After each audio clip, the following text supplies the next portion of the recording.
చిన్న ఆరాధన చేసుకొని వర్తమానంలోకి వెళదాం. అందరం లేచి నిలబడదాం. మరి చిన్న ఆరాధన చేసుకుందాం. ఒక పల్లవి, ఒక వచ్చిన పాట పాడుకుందాం. దేవుడి రాత్రి మనల్ని దర్శించబోతుండగా ప్రతి ఒక్కరము దేవానికి స్తోత్రాలు స్తోత్రాలు స్తోత్రాలు స్తోత్రాలు స్తోత్రాలు అని చెప్దాం. స్తుతులు నాయన, స్తోత్రాలు స్తోత్రాలు స్తోత్రాలు స్తోత్రాలు ప్రభువా. అయా ఎక్కడ వారమో ఎచ్చటి వారమో కాచావు, భద్రపరిచావు తండ్రి. అయా నీకే వందనాలు స్తోత్రాలు ప్రభువా. ఎటువంటి దెబ్బ తగలకుండా కాపుదలు ఇచ్చావు నాయన. అయా ఎన్నో వ్యాధుల నుంచి, బాధల నుంచి, అయా అవమానాల నుంచి విడుదల ఇచ్చావు తండ్రి. నీకు స్తోత్రాలు స్తోత్రాలు స్తోత్రాలు స్తోత్రాలు స్తోత్రాలు నాయన. సర్వోన్నతుడా నీకే వందనాలు వందనాలు వందనాలు వందనాలు వందనాలు వందనాలు ప్రభువా. అయా ఆశ్చర్యకరుడు, ఆలోచనకర్త, నిత్యుడగు తండ్రి నీకు స్తోత్రాలు ప్రభువా. అయా నిత్యము పరిశుద్ధుడు పరిశుద్ధుడు పరిశుద్ధుడు పరిశుద్ధుడు అని అయా దేవదూతులతో కొనియాడబడుచున్న తండ్రి నీకే స్తోత్రాలు స్తోత్రాలు స్తోత్రాలు స్తోత్రాలు స్తోత్రాలు ప్రభువా. మన్నాను కురిపించిన దేవా నీకే స్తోత్రాలు నాయన. అయా ప్రభువా, బండ నుంచి నీళ్ళు ఇచ్చిన దేవుడవు నీవే. అయా తండ్రి, ఎనలేని ప్రేమను మాపై కుమ్మరించిన దేవుడవు నీవే నాయన. నీకే స్తోత్రాలు స్తోత్రాలు స్తోత్రాలు స్తోత్రాలు ప్రభువా. మన్నాను కురిపించినావు, బండ నుండి నీళ్ళిచ్చినావు.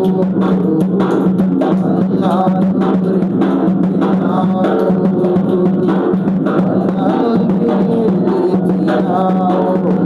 యెహోవా ఈరే చూచుకొను, యెహోవా ఈరే చూచుకొను, సర్వం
స్తోత్రాలు స్తోత్రాలు స్తోత్రాలు నాయన.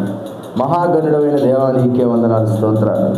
మరి ఇంతవరకు ప్రభ ప్రేమించి పాటలను వాయిద్యాలను ఆరాధనలు నీ ఆత్మను మాపై కుమ్మరించావు తండ్రి. నీ శక్తితో ప్రభ మమ్మల్ని దర్శించిన దేవా నీకే స్తోత్రాలు. మేము వర్తమానంలోకి వెళ్ళుచుండగా వినగల చెవులు గ్రహించగల మనసు మీరు మాకు అనుగ్రహించండి ప్రభ.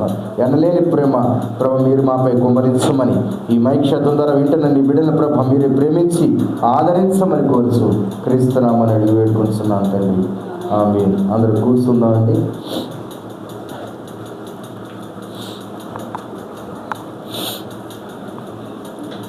మంచిది. మరి కూడి వచ్చిన ప్రతి ఒక్కరికి నా హృదయపూర్వక వందనాలు.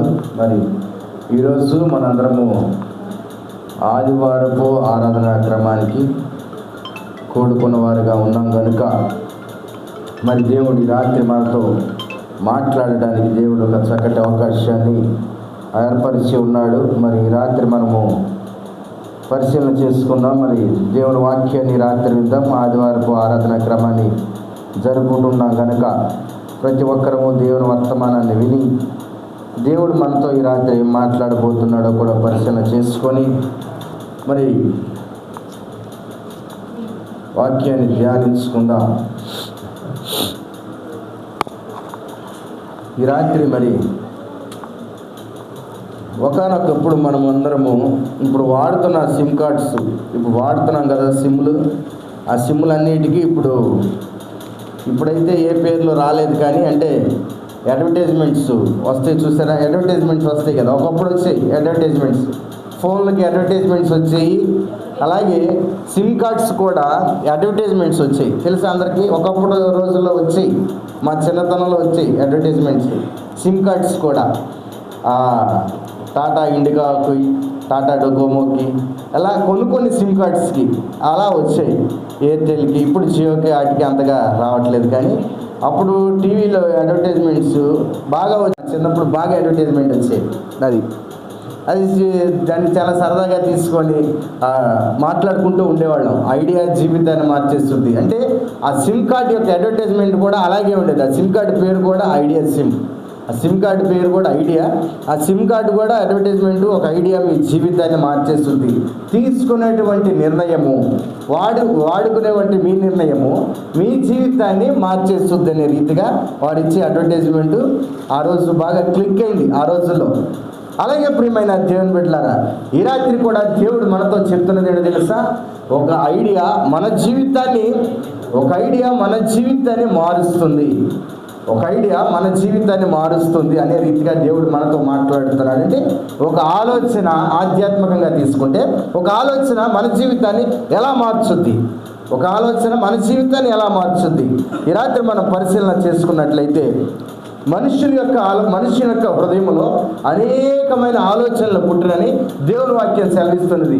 సామెతలు రాసిన గ్రంథము 19వ అధ్యాయము 21వ వచనములో దేవుని వాక్యం సెలవిస్తున్నది ఏంటయ్యా అంటే, నరుని హృదయము ఆలోచనలు అనేకము పుట్టును. చాలమ్మా, నరుని హృదయములో ఆలోచనలు అనేకములు పుడతాయి అని దేవుని వాక్యం సెలవిస్తుంది. అంటే ఆలోచన తీసుకునేటువంటి నిర్ణయము అనేకమైన మన హృదయంలో ఉండొచ్చు.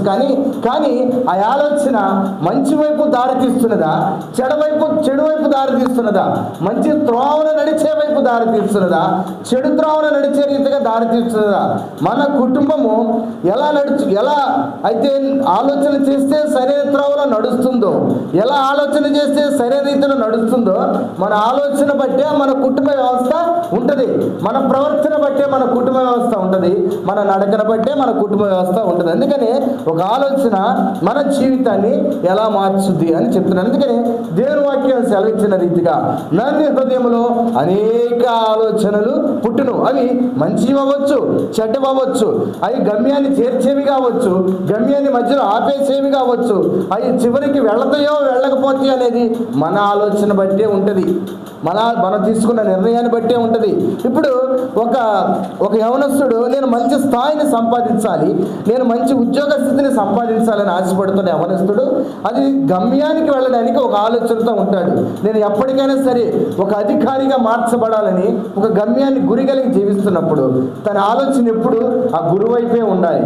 ఈ మధ్యలో చెడును ఉద్దేశించిన వారు మాట్లాడతారు, చెడు ప్రభావాలు కల్పించేవారు ఉంటారు, చెడు నడకని నడిపించేవారు ఉంటారు. కానీ ఎప్పుడూ దాని నుంచి తొట్టిల్లిపోకూడదు. ఎందుకయ్యా అంటే మన హృదయములో అనేక ఆలోచనలు ఉంటాయి, కానీ ఆ ఆలోచనలన్నిటినీ పక్కన పెట్టి మంచిది దేనికి దారి తీస్తుందో ఆ ఆలోచన పట్టుకునే వారిగా మనం ఉండాలి. అందుకనే దేవుని వాక్యములో మాట్లాడే రీతిగా కింద వచ్చినములో నరుని ఆలోచనలు అనేక పుట్టిన కానీ ఆఖరికి ఏం జరుగును? యెహోవా యొక్క తీర్మానమే స్థిరము, దేవుని యొక్క మాటలే స్థిరము, దేవుని యొక్క వాక్యమే స్థిరము, దేవుని యొక్క ఆలోచనే స్థిరమవుద్ది. మన హృదయములో మంచి చెడు ఆలోచనలు ఉన్నాయినా కానీ దేవుని యొక్క మాటలే స్థిరమని చెప్తుంది. అయితే కొందరి ఆలోచనలు దేని గురించి ఆలోచిస్తారంటే చెడు ప్రభావాల గురించి ఆలోచిస్తారు. అలా ఆలోచించేవారు వేటి గురించి ఎక్కువ ఆలోచిస్తారంటే ఆ రోమా రాసిన పత్రిక 13వ అధ్యాయము 14వ వచనంలో వీరు శరీరేచ్ఛలను నెరవేర్చుకోవడానికి ఎక్కువ ఆలోచన చేస్తూ ఉంటారు. వీరు ఆలోచన లోకములో అనేక మందికి ఎలా ఉంటుందంటే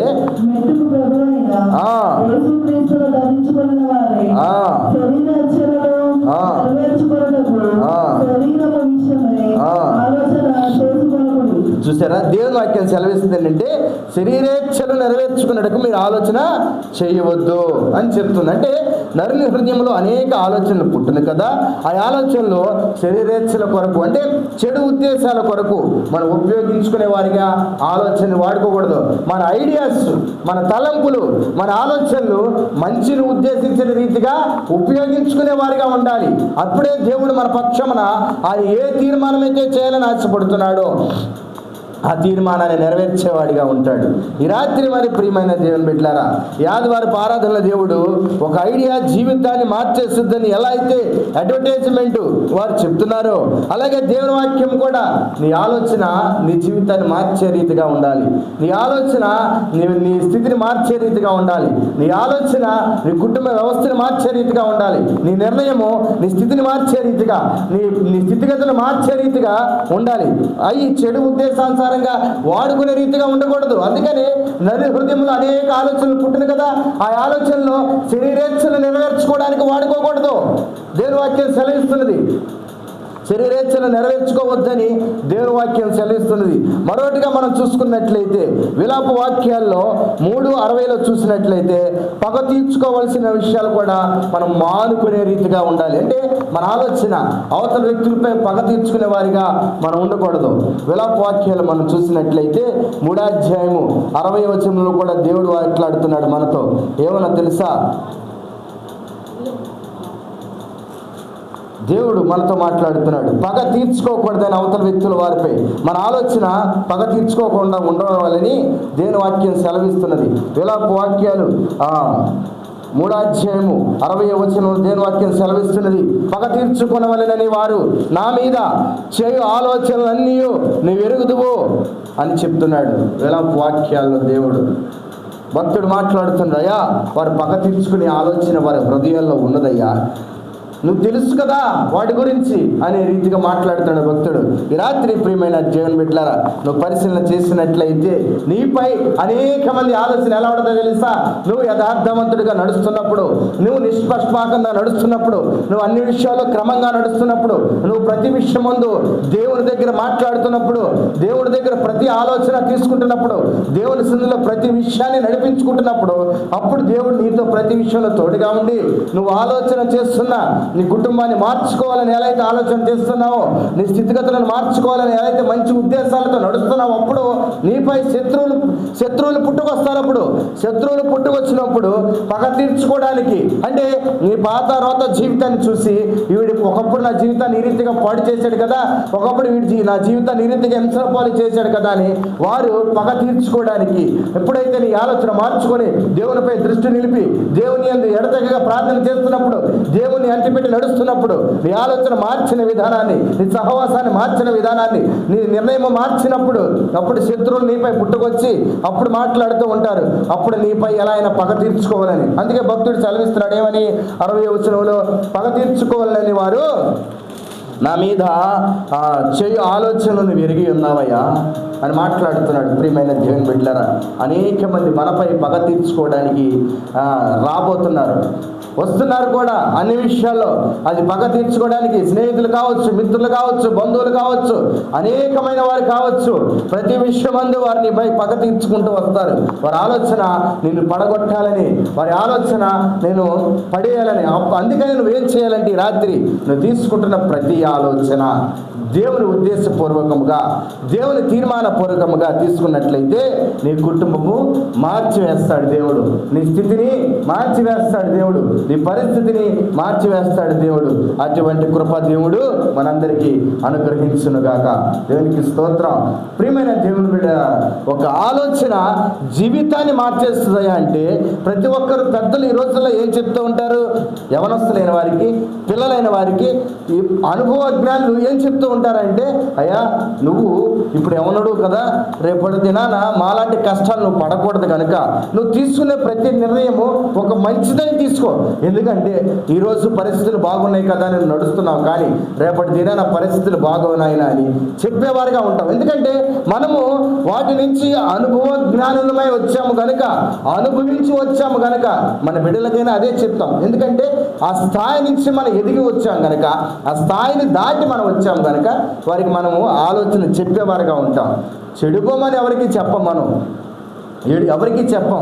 దేవుడు అందుకని నరుని హృదయంలో అనేక ఆలోచనలు పుట్టును అని చెప్తున్నాడు దేవుని వాక్యంలో. అందుకని ఈ కాలంలో యవనస్తులకి వారి హృదయాల్లో ఎలాంటి ఆలోచనలు ఉన్నాయి అంటే, ఒకప్పుడు దినాల్లో యవనస్తులకి ఎలాంటి ఆలోచనలు ఉన్నాయి అంటే, డబ్బు కుదువై ఉన్నప్పుడు నేను పుడితే ధనవంతుడిగా పుడితే బాగుండేది, నాకు ఇల్లుంటే బాగుండేది, నేను అద్దీంట్లో బ్రతుకుతున్నాను, నా స్థితికి ఇలా ఉంది, మా తల్లిదండ్రులు చూస్తే పనికి వెళుతున్నారు, అయ్యో అందరి స్థితి చూస్తే మెరుగుగా ఉన్నాయని వారి ఆలోచన అలా ఉండేది. నేను ఇలా బ్రతకూడదు, నేను రేపటి దినాన్ని అధికంగా సంపాదించాలి, రేపటి దినాన్ని మంచి కారులో తిరగాలి, మంచి లైఫ్ అనుభవించాలనే రీతిగా ప్రతి ఒక్క యవనస్తుడి ఆలోచన అలా ఉంటుంది. ఈనాటి దినాలు ఎలా ఉందంటే, యవనస్తుడి ఆలోచన ఎలా ఉంటుందంటే, కొంటే ₹1,00,000 ఫోన్ కొనుక్కోవాలి. ఇప్పుడు వచ్చిన ఆలోచనలు, యవన కాలంలో ఇప్పుడు వచ్చిన ప్రతి ఒక్కరికి ఆలోచన ఏంటంటే, ఆనాటి దినాల్లో ఫోన్లు లేవు కాబట్టి, కీప్యాడ్ ఫోన్స్ కాబట్టి అయ్యే ఉంటే మెరుగు అనుకునే ఆ రోజుల్లో. ఇప్పుడు ఉంటే ₹1,00,000 ఫోను, ఇక కొడితే అదే కొనాలి. ఇక తక్కువలో 10,000, 15,000, 20,000 మనకు ఆనవు, మనకు సరిపో, మన స్థాయికి సరిపో. కొంటే ₹1,00,000 ఫోన్ కొనుక్కో. ఇది యవనస్తుడి ఆలోచన. ఈ ఆలోచన మంచిదే, నువ్వు కొనే అనుభవం మంచిదే, నువ్వు తీసుకున్న నిర్ణయం మంచిది. కానీ ఆ నిర్ణయంలో నీ అడుగు ఎటు వెళ్తుంది? ఆ ₹1,00,000 ఫోన్లో నీ అడుగు ఎటు వెళ్తుంది? అది వాడుకునే ఉద్దేశం ఎటు వెళ్తుంది? అది తీసుకున్న నిర్ణయం ఎటు వెళ్తుంది? అది నడిచే స్థితి ఎటు వెళ్తుందో పరిశీలన చేసుకోవాలి. కానీ ఈ రోజుకి మన పని అయిపోయింది కదా, మనం అనుకున్నది ఏదైతే సాధించాలనుకున్నామో ఆ ఫోన్ మనం తీసేసుకున్నాం, మంచిదే. తీసుకున్న తర్వాత ఏదో కోపమో పాపమో గొప్పని వచ్చేసి ఆవేశంలో ఈసురు కొట్టేద్దాం అంతే, ₹1,00,000 నేలపోలు అయిపోద్ది. తీసుకున్న నిర్ణయం వృధా అయిపోద్ది, తీసుకున్న ఆలోచన పాడైపోద్ది, తీసుకున్న నిర్ణయం నేలపోలు అయిపోద్ది. అది రెక్కలు ముక్కలు చేసి తల్లిదండ్రులు ఎంతో కష్టపడి తీసుకొచ్చారు, ఒక్కసారిగా ₹1,00,000 నేలపోలు అయిపోద్ది. ఆవేశానికి అనాలోచితంగా తీసుకున్న నిర్ణయము నేలపోలు అయిపోద్ది. ప్రియమైన దేవుని బిడ్డ, అందుకని దేవుని వాక్యంలో నన్ను హృదయంలో అనేక ఆలోచనలు పుట్టిన కదా, ఆ ఆలోచనలు మంచి త్రోవను నడిచే రీతిగా మనం వాడుకోవాలి. చెడును ఉద్దేశించి అనేక మంది లోకంలో వాడుకుంటున్నారు, కానీ దానివల్ల వారు చెడిపోయిన వారుగా బ్రతుకుతున్నారు. కానీ ఏ రోజు నిలిచిన వారుగా బ్రతకలేదు. కుటుంబ వ్యవస్థను చూసి అనేక మంది, నా కుటుంబ వ్యవస్థ ఈరోజు ఇలా ఉంది కదా, రేపటి దినాన మంచి స్థితికి నేను తీసుకురావాలని ఒక నిర్ణయము, గురి గమ్యము కలిగిన వారైతే దాన్ని మార్చుకుంటారు. ఎందుకనంటే ఒకనొకప్పుడు తింటానికి కూడా మాకు తిండి లేదయ్యా, ఈరోజు దేవుడు మాకు సమృద్ధినిచ్చాడని కారణం ఏంటో తెలుసా? దేవుడు మేము ఎంచుకున్న ఆలోచన గొప్పది, దేవుడు మేము తీసుకున్న నిర్ణయం గొప్పది, దేవుడు మాపై ఉన్న ప్రణాళిక గొప్పది కనుక మేము ఆ రోజు అంగీకరించిన ఆ మార్పుని ఈ రోజు వరకు మేము విడిచిపెట్టలేదని అనేక మంది మాట్లాడుతూ వస్తారు. ప్రియమైన దేవుని బిడ్డలారా, అందుకని మన హృదయంలో అనేక ఆలోచనలు ఉండొచ్చు, కానీ వాటిని మంచి ఉద్దేశాలు అనుసరించి నడుచుకుంటే మన బిడ్డలు బాగుపడతారు, మన కుటుంబీకులు బాగుపడతారు. మన అనేక మంది మనల్ని చూసి సంతోషకరంగా బ్రతుకుతారు. మనపై పగ తీర్చుకోవడానికి అనేక మంది రేపబడుతూ వస్తారు. కానీ దేవుడు మనపై ఒక గొప్ప ప్రణాళిక కలిగి ఉన్నాడు కదా. మనము దేవుడిని ఉద్దేశించి నడిచిన వారిగా ఉంటున్నాం కదా. ప్రతి ఒక్క ఆలోచన దేవుడి దగ్గర పెట్టుకుని ప్రభువా నిలబెట్టి అడుగుతున్నాం కదా దేవుని దగ్గర. అప్పుడు దేవుడు మనకి ప్రతి ఒక్కటి సఫలపరుస్తాడు. తెలుసా, ప్రతి ఒక్కటి సఫలపరుస్తాడు. ఏ కార్యాన్ని విడిచిపెట్టాడు, ఏది విడిచిపెట్టాడు. నీపై శత్రువులు పరిగెత్తిన, నీపై అధికారులు పరిగెత్తిన, నీపై అనేక మంది రేపబడినా కానీ దేవుడు వాటన్నిటినీ తీసివేస్తాడు. అందుకని మన హృదయంలో అనేక ఆలోచనలు పుట్టినా దాన్ని మంచి మార్గం వైపు నడిపించగలిగింది. ఆఖరికి నెరవేర్చబడేది దేవుని యొక్క తీర్మానమే. అప్పుడు దాన్ని మంచికి వాడుకునే రీతిగా మనం ఉండాలి. మరొకటి చూసినట్లయితే ఇతరులను పట్టుకోవాలనే ఆలోచన ఎక్కువగా ఉంటుంది. 28వ అధ్యాయము 12వ వచనంలో, మత్తయి రాసిన సువార్త 28వ అధ్యాయం 12వ వచనంలో ఇక్కడ యేసు ప్రభువుని పట్టించడానికి అనేక పర్యాయాలుగా బట్టలు హేరోదు రాజు ప్రతి విషయంలో ఎదురు చూస్తూ ఉంటారు.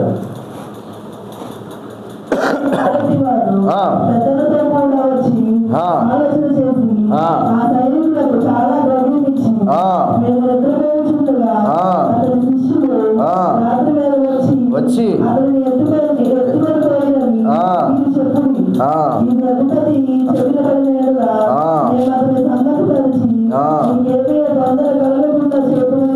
చెప్పిడి. చూసారా, అవతని ఎత్తుకొని పోండి అని చెప్తున్నాడు. అంటే ఇక ఎప్పుడు దొరుకుతారా, ఎప్పుడు కప్పేద్దా అని ఆలోచన కూడా ఉంటుంది. ప్రియమైన దేవుని బిడ్డలారా, వారి ఆలోచన మనం ఎప్పుడు అవకాశం దొరుకుద్దా, వీరు ఎక్కడ మనల్ని ఇరికిచ్చేద్దామా, ఎక్కడ మనల్ని పడేద్దామా అనే ఆలోచన కూడా ఈ లోకంలో అనేక మందికి ఉంటుంది.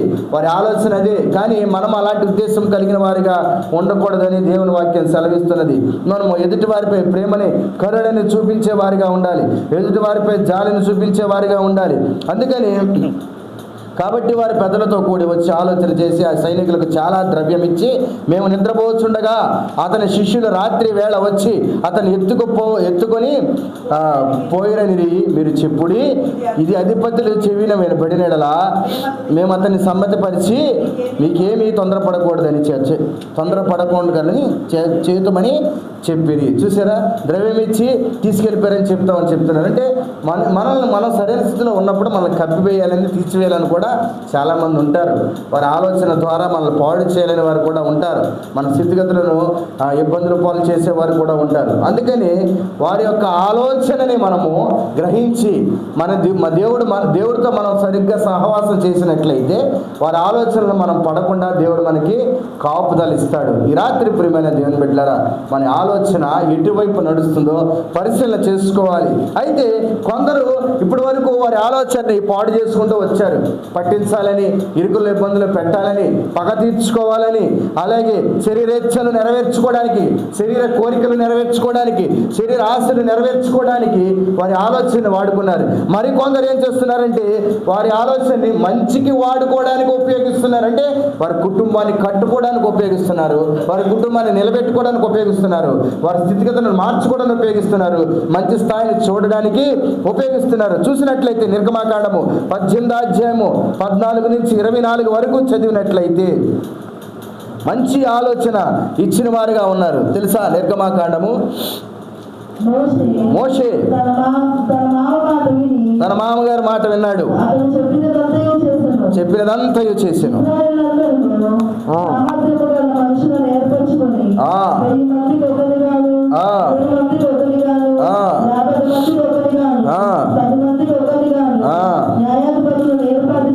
ఏర్పాటు చేసి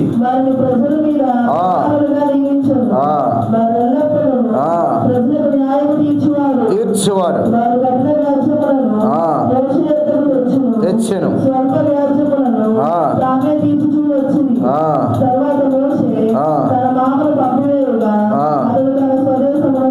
వెళ్ళను. చూడమ్మా, ఇక్కడ మనం చూసినట్లయితే ఇక్కడ ఒక మంచి ఆలోచనతో జరిగిన కార్యం ఏంటంటే మోషే ఒక మామగారు తనకు ఒక మంచి ఆలోచన ఇచ్చాడు. ఏమని ఆలోచన అంటే మోషే గారి కష్టాన్ని చూశాడు, మోషే గారి శ్రమను చూశాడు, మోషే గారు నడిపిస్తున్న ఇశ్రాయేల్ జనాంగాన్ని అంతటినీ చూసి అసలు ఎందుకని వీళ్ళు పద్దాగా తుమ్మినా దగ్గర మోషే గారి దగ్గరికి ఎందుకు వస్తున్నారు, అసలు ఇంతమంది ఉన్నప్పుడు వీళ్ళలో వీళ్ళు ప్రాబ్లమ్స్ సాల్వ్ చేసుకోలేరా, అసలు మోషే ఎందుకు వీరిని ఈ రీతిగా అలవాటు చేసుకుంటున్నాడు, అసలు ఇంత సంఘాన్ని మోషే గారు ఎందుకు ఇలా అలవాటు చేసుకుంటున్నాడు? ప్రతి దానికి నా దగ్గరికే రండి, నా దగ్గరికే రండి అని ఎందుకని మోషే గారు వీళ్ళందరితో మాట్లాడటానికి అవకాశం చూసుకుంటున్నాడు? అరే ఒకళ్ళిద్దరిగా సమాధానం చెప్పడానికే మనిషి చాలా ఇబ్బందులు పడతాడు, ఎంతమందిని నడిపించడానికి అసలు ఎందుకని మోషే ఎంత బాధపడుతున్నాడని మోషే యొక్క మామగారు వారికి ఒక గొప్ప ఆలోచన ఇచ్చి ఏం చేశాడయ్యా అంటే, ప్రతి ఎంతమందికి న్యాయాధిపతుల్ని అలా కొంతమందిని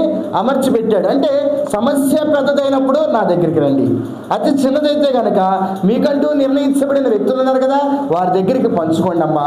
మీలో మీరు కొద్దిగా సరి చేసుకోండి, మీలో మీరు సమాధానంగా బ్రతకండి, మీలో మీరు సంతోషంగా బ్రతకండి. అప్పుడు ఏదైనా సమస్య పెద్దదనుకోండి, నేను వచ్చి మధ్యలోకి వచ్చి నేను మీకు సహాయం చేస్తాను అని ఒక మంచి ఆలోచన చెప్పాడు. ప్రియమైన దేవుని బిడ్డలారా, ఈ రాత్రి హిత్రో గారు అంటే మోషే యొక్క మామగారు తన అల్లుడికి కష్టాల్లో ఉన్నప్పుడు చక్కటి ఆలోచన ఇచ్చాడు. ఈ రాత్రి మనం పరిశీలన చేసినట్లయితే ఎవరైనా సరే ఇటువంటి ఆలోచన ఇవ్వగలరా? అసలు ఎవరెవరు, ఎందుకంటే శోధన వచ్చినా వ్యాధులు వచ్చినా నీ తెప్పలు నువ్వు కూడా అంటారు, కానీ ఎవరు సహాయం చేయరు. కానీ మోషే గారి బాధను చూడలేక మామగారు వచ్చి, అయ్యా ఎంతమందిని నువ్వు నడిపించడానికి చాలా కష్టపడతావయ్యా, నువ్వేం చేస్తావంటే ఇంతమందికి ఒక అధిపతిని ఏర్పాటు చేయి, వారందరి గుంపు చూసుకోవడానికి ఒకరిని ఏర్పరిచి ఆ గుంపు అంతటికి ఇతను లీడర్గా పెట్టు, ఇతను సహాయం చేస్తాడు, వారికి ఏ ఆలోచన వచ్చినా చెప్తాడు, వారికి ఏది అవసరమైనా అందిస్తాడు, వారికి ఏది కావాలన్నా అప్పచెప్తాడని అలా కొంతమందిని ఏర్పరిచి వారికి సులువైన మార్గాన్ని ఇచ్చాడు మామగారు. అందుకని ప్రియమైన దేవుని బిడ్డారా, వారి ఆలోచన ఏం జరిగింది? మంచికి ఉపయోగపడింది, చెడుకైతే ఉపయోగపడలేదు. అప్పుడు శ్రమ తగ్గింది మోషే గారికి, భారం తగ్గింది మోషే గారికి, ఇబ్బందులు తగ్గింది మోషే గారికి. లేకపోతే తిన్నదానికి తుమ్మినదానికి ప్రతిదానికి వచ్చి, అయ్యా మా బాధ ఇది, మా పరిస్థితి, మా బాధలు, మా తలంపులు, మా వాడు ఇట్ట అన్నాడు, మా అబ్బాయి అట్ట అన్నాడు అని ప్రతిదానికి వచ్చి చేయడం జరుగుతుంది. అందుకని మామగారు వచ్చి చక్కటి ఆలోచన చెప్పారు. ప్రియమైన దేవుని బిడ్డలారా, ఈ రాత్రి నువ్వు ఆలోచన చేసినట్లయితే నీ ఆలోచన చెప్పడానికి కూడా దేవుడు ఈ ప్రాంతానికి ఒక దాసుని పంపించి ఉన్నాడు. నీ ఆలోచన మంచిదో చెడ్డదో నిర్ణయం తీసుకున్నట్లయితే నీ స్థితిగతులు మార్చబడట్లేదా, నీ ఇబ్బందులు మార్చబడట్లేదా, నువ్వు తీసుకున్న నిర్ణయము ఎటు దారి తీస్తుందో పరిశీలన చేసినట్లయితే దాన్ని మార్చివేయడానికి రాత్రి దేవుడు నీతో మాట్లాడబోతున్నాడు. నువ్వు తీసుకున్న నిర్ణయము ఎటువైపు వెళుతున్నదో, నువ్వు తీసుకున్న ఆలోచన ఎటువైపు వెళుతున్నదో, నీ బిడ్డల జీవితాలు ఎటువైపు పరిగెడుతున్నాయి ఆలోచన చేసావా, నీ కుటుంబ వ్యవస్థ జీవితం ఎటువైపు వెళుతుందో ఆలోచన చేసావా, నీ ఆత్మీయ జీవితం ఎటు నడుస్తుందో ఆలోచన చేసావా, నీ నిర్ణయాలు నువ్వు తీసుకున్న ఆలోచనలు ఎటు పరిగెడుతున్నాయి నువ్వు ఆలోచన చేసుకున్నావు ఈ రాత్రి. అందుకని ఒక ఆలోచన మన జీవితాన్ని మార్చే రీతిగా ఉండాలి, ఒక నిర్ణయము మన జీవితాన్ని గమ్యానికి చేర్చే రీతిగా ఉండాలి. అందుకనే మోషే గారికి మంచి ఆలోచన చెప్పడానికి మామగారిని ఇచ్చాడు దేవుడు. ఇచ్చి ప్రతి ఒక్కటి సానుకూలమైన పరిస్థితులు కలిగించాడు. ఈ రాత్రి కూడా దేవుడు మనకి చక్కటి వర్తమానాన్ని అందించాడు. దేవుడు మనం ఏమి నిర్ణయం తీసుకున్నా మంచిదై ఉండాలి, ఏ ఆలోచన తీసుకున్నా మంచిదై ఉండాలి, ఏ ఉద్దేశాన్ని తీసుకున్నా దేవుని ఉద్దేశపూర్వకంగా నడుచుకున్నదై ఉండాలి. అప్పుడే దేవుడు మన పక్షాన కార్యం చేస్తాడు, అప్పుడే దేవుడు మనతో మాట్లాడుతూ ఉంటాడు. ఈ మధ్యలో మనము చాలా విషయాలు మాట్లాడుకున్నప్పుడు మనం ఆధ్యాత్మికంగా నడుచుకుంటూ వెళ్తాం కదా. అనేక మంది దేవుని మాటలు విని అనేక మంది దేవుని ఉద్దేశించి నడుస్తున్నప్పుడు ఈ మధ్యలో వచ్చేవారు ఎలా ఉంటారో తెలుసా? చెడును ఉద్దేశించి చెడు మాటలు చెప్పి తొట్టిల్ల చేసేవారు కూడా ఉంటారు. చూసుకున్నట్లయితే 1వ రాజుల గ్రంథము 12వ అధ్యాయము 25వ వచనములో మనము సక్రమైన మార్గంలో నడుస్తున్నాం, మన సరైన త్రోవలో నడుస్తున్నాం అంటే మనం ఆలోచన చేసుకొని నా కుటుంబానికి ఈ న్యాయం చేస్తే మంచిది, నా కుటుంబానికి నా బిడ్డలకి ఇది ఇస్తే మంచిది, నేను ఈ ఆహారం పెడితే మంచిది, ఈ స్థితిలో నేను నడిపించుకుంటే మంచిది అని మనం వెళ్తున్నప్పుడు అప్పుడు ఏం చేస్తారంటే మనల్ని చెడు ఆలోచన చెప్పి చెడగొట్టేవారు ఉంటారు. 1వ రాజుల గ్రంథము 12వ అధ్యాయం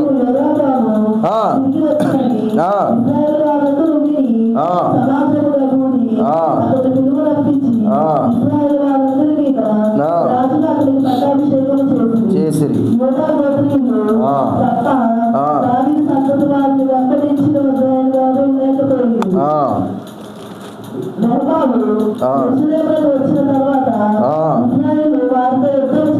చేసి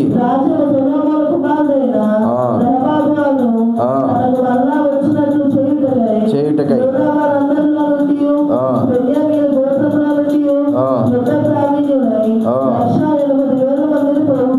చేసెను.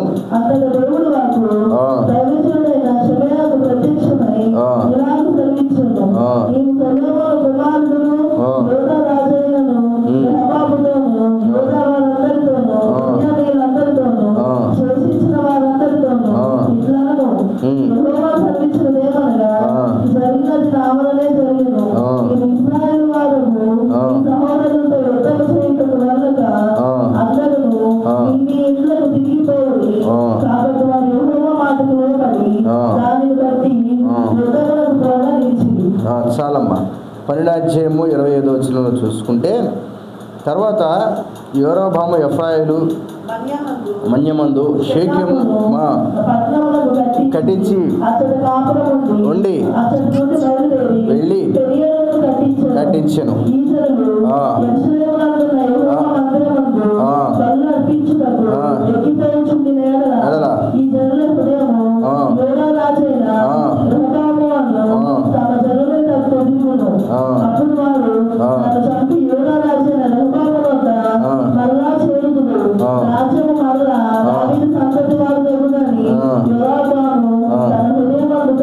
తలంచి చేసి చేయించి పిలిచి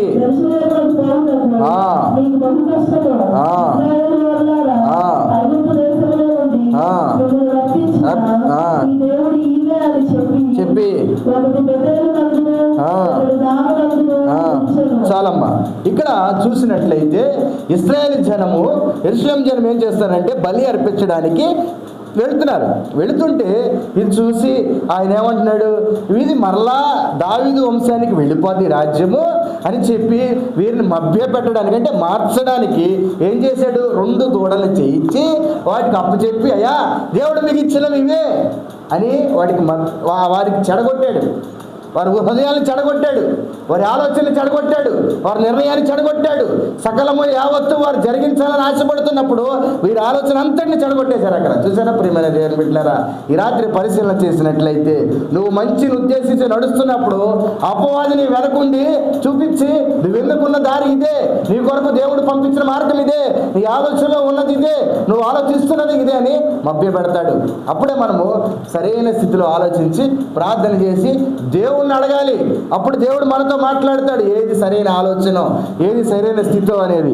ప్రియమైన దేవుని బిడ్డలారా, ఈ రాత్రి ఆ 2 దూడలు చూపించి వారిని మార్చేశారు. వారు వెనక్కి తిరిగి వచ్చేసి, ఇగో దేవుడు మీకు ఇచ్చినవి ఇవే, ఇవి మీకు పరిశీలన చేసుకోండి, వీటిని ఆరాధించుకోండి అనే రీతిగా మాట్లాడి దాని వరకు ఈ రెండింటిలో ఒకదాన్ని జనులు పూజించడం వలన రాజు చేసిన కార్యము పాపమునకు కారణమాయను. చూసారా, వారు 2 పూజించేశారు పాపం అవగాహన లేక. అయ్యో మా కొరకు నిజంగానే దేవుడు ఇచ్చాడు, మంచికి నడిపించే రీతిగా ఉండాలి. అపవాది మనం మంచి త్రోవలో నడుస్తున్నప్పుడు, మంచిని ఉద్దేశించి మనం వెళుతున్నప్పుడు, మన మంచి స్థితిగతులు మారుతున్నప్పుడు మనం వెనక్కి వచ్చి చేసే పని ఇదే నువ్వు ఆలోచన చేస్తున్నావు కదా, ఇదే అని మభ్యపెడతాడు. నువ్వు నిర్ణయం చేస్తున్నావు కదా, ఇదే అని మభ్యపెడతాడు. నువ్వు తీసుకున్న ఆలోచన ఇదే అని మనం మభ్యపరుస్తూ ఉంటాడు. అప్పుడు మనము కదలక సియోను కొండ వలె ఉండి మన ఆలోచన దేవుని వైపు ఉంచి, మన విశ్వాసము దేవునిపై ఉంచి, దేవుడు నాతోనే మాట్లాడతాడు అని రీతిగా మనం ఉండాలి.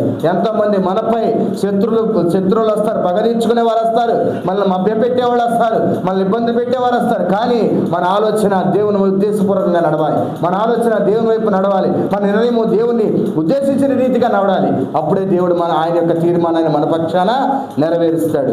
మరి చివరిగా మనం మరొకటి చూసుకున్నట్లయితే, ఈ రాత్రి మన ఆలోచనలు చొప్పున దేని యందు నడవాలంటే దేవుని యందు నడిచే రీతిగా ఉండాలి. చూసినట్లయితే కీర్తన రాసిన గ్రంథము 32వ అధ్యాయము 8వ వచనంలో,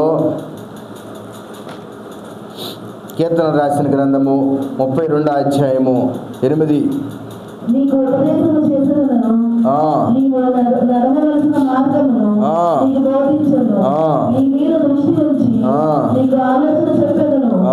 బుద్ధి జ్ఞానము లేని దురములైనను అక్షరగాడు వలనైనను మీరుండకుమి. నీ దగ్గరకు తేబడినట్లు వాటి నోరు వారితోనూ కళ్ళముతోనూ బిగింపవలెను. చాలమ్మా. ఇక్కడ దేవుని వాక్యంలో నీకు ఉపదేశము చేసేదను, నీవు నడవలసిన మార్గమును నీకు బోధించదను, నీ మీద దృష్టి ఉంచి నీకు ఆలోచన చెప్పేదను. ఈ మాట చెప్తున్నది ఎవరయ్యా అంటే దేవుడు చెప్తున్నాడు. ఏమని? నీకు ఉపదేశము, నీకు మంచి విషయాలు నేను నేర్పిస్తాను, నీకు మంచి ఆలోచన నేను నీకు నేర్పిస్తాను, నువ్వు నడవలసిన మార్గాన్ని నేను నీకు చూపిస్తాను, సమస్తమును నీకు నేను చూపిస్తాను, నీ మీద నేను దృష్టి ఉంచుతాను. ఎందుకనంటే నేను చెప్తున్న త్రోవలను సరిగ్గా వెళుతున్నావా లేదో, నేను చెప్పిన మార్గంలో నువ్వు సరిగ్గా నడుస్తున్నావో లేదో అని నీ పైన దృష్టి ఉంచుతానయ్యా. ఉంచి నిన్ను సరైన త్రోవలో నడిపించే బాధ్యత నాది, నిన్ను సరైన స్థితిలో ఉంచే బాధ్యత నాది. నీకు ఎలా నడిపించుకోవాలో చెప్తున్నాను కదా, ఎలా నడుచుకోవాలో చెప్తున్నాను కదా, ప్రతి ఒక్క ఉద్దేశాన్ని నీ జీవితంలో ఎలా చేసుకోవాలో చెప్తున్నాను కదా. అప్పుడు నువ్వు దాని ఉద్దేశంగా నడుస్తున్నావో లేదో నీ పైన దృష్టి ఉంచుతా. విడిచిపెట్టను, చెప్పాను కదా అని వదిలిపెట్టను, విన్నావు కదా అని వదిలిపెట్టను, నీపై దృష్టి ఉంచుతా. ఎందుకంటే ఆ ఆలోచన నువ్వు సరిగ్గా వాడుకుంటున్నావా లేదో, ఆ ఆలోచన నువ్వు సరిగ్గా వింటున్నావా లేదో, ఆ ఆలోచన సరైన స్థితిలో ఉంచుకుంటున్నావా లేదో. ఎందుకంటే చదువుకునే రీతిగా మనం సరైన స్థితిలో నడుస్తున్నప్పుడు అపవాదం వచ్చి ఎలా అయితే మోసపుచ్చుతాడో, మనం సరైన స్థితిలో నడుస్తున్నాడో అపవాదం వచ్చి ఎలా అయితే ఇబ్బందులు పెడతాడో అలాంటివి వస్తాయి కనుక అందుకే దేవుడు మనపైన ఆయన ఉద్దేశాలు నెరవేర్చి మనపై దృష్టి ఉంచుతాడని చెప్తున్నాడు. తొట్టిల్లిపోకుండా పడిపోకుండా మనల్ని దేవుడు నిలబెడతానని చెప్తున్నాడు. అందుకనే మన ఆలోచన యావత్తు దేవుని సందులో సఫలపరచాలి, మన ఆలోచన యావత్తును దేవుని సందులో నిలబెట్టాలి, మన ఆలోచన యావత్తు దేవుని సందులో ఉద్దేశపూర్వకంగా నడుచుకోవాలి. మనం చదువుకున్న రీతిగా మొదట్లో నరుని హృదయములో అనేక ఆలోచనలు పుట్టును కదా, ఆ ఆలోచనలు మంచిదై ఉండాలి.